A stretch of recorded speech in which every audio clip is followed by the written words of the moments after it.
बिस्मिल्लाहिर्रहमानिर्रहीम। अस्सलाम वालेकुम। आपका personal quick book mentor Faisal. इंशाल्लाह आज हम देखेंगे कि कस्टमर को अगर हमने कोई प्रोडक्ट सेल की है और वहाँ से अगर कोई सेल्स रिटर्न आती है तो हमने अपना जो क्रेडिट मेमो है वो किस तरीके से क्विक बुक में बुक करना है। तो चलिए शुरू करते हैं।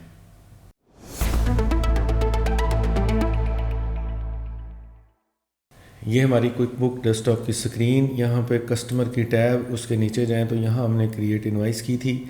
इसी के नीचे अगर थोड़ा सा आएंगे तो यहाँ पर क्रिएट क्रेडिट मेमो रिफंड्स, इसको क्लिक करते हैं।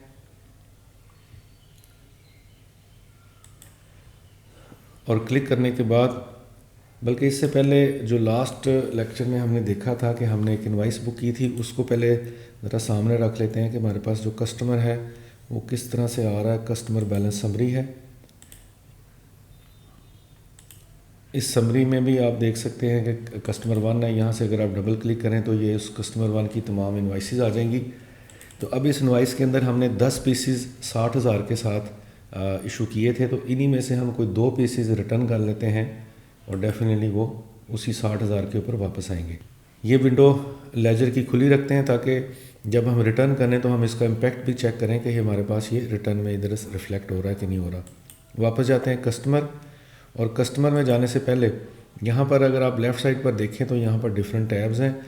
इन्हीं में ये हमारी ओपन विंडोज़ है। ओपन विंडोज़ में कस्टमर समरी और कस्टम समरी के साथ अनफॉर्चुनेटली वो विंडो मैंने बंद कर दी थी। दिखा मैं आपको रहा था कि अगर आपके पास ये विंडोज़ इस तरह से खुली हुई हैं, मल्टी विंडोज़ हैं, तो आप उनके दरमियान इस तरीके से स्विच कर सकते हैं। मैंने ये क्रेडिट मेमो की जो है विंडो, इसको ओपन कर लिया।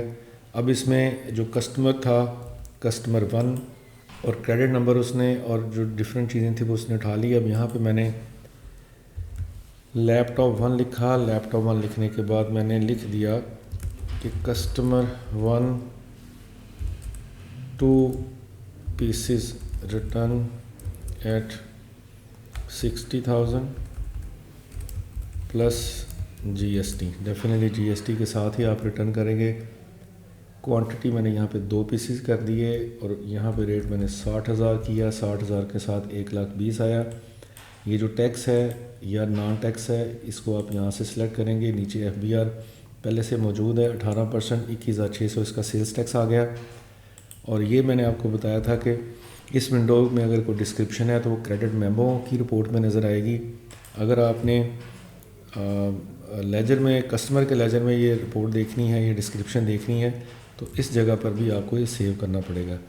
तो सेव एंड क्लोज़ किया। इस जगह पे वो आपसे जो आपने चीज़ें वापस की हैं उनके बारे में पूछ रहा है कि इसका रिफ़ंड अप्लाई करूं या मैं इसे क्रेडिट के तौर पर रखूं। तो मैं इसको अप्लाई टू एन इनवाइस कर देता हूं। जो इनवाइस मेरे पास ओरिजिनल 1 नंबर इनवाइस थी जिसमें से 2 यूनिट एक्चुअली वापस आए, इसी को मैंने अप्लाई किया। ये क्रेडिट किस तरह से अप्लाई होता है, ये पेमेंट्स किस तरह से डिटेल में हम देखेंगे। फ़िलहाल मैंने इसको डन कर दिया।